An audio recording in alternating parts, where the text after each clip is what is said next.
सार्थ श्री ज्ञानेश्वरी अध्याय 2 ओवी क्रमांक 216 ते 220.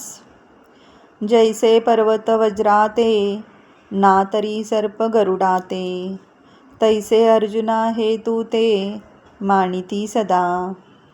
ते अगाधपण जाईल मग हिनवो अंगा येईल. जरी मागुता निघसील न झुंज तुची, आणि हे पळता पळो नेदिती धरुनी अवकळा करीती.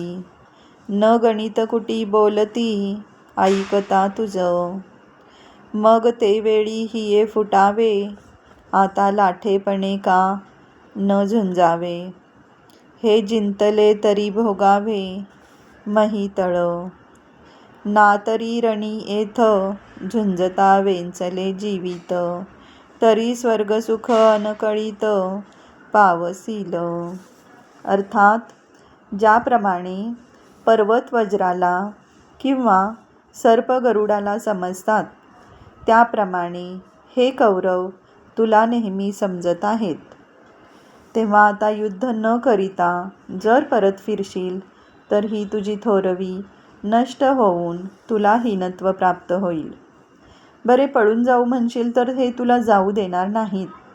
तुला धरून आणून तुझी फजिती करतील आणि तुझ्या तोंडावर तुझी निंदा करतील. ते मर्मभेदक शब्द ऐकून मग दुःखी होण्यापेक्षा आता शौर्याने का युद्ध करू नये. जर ह्यांना तू जिंकलेस तर पृथ्वीचे राज्य भोगशील. ह्या रणांगणामध्ये युद्ध करताना तू मेलास तर स्वर्गसुख भोगशील. रामकृष्ण हरी माऊली.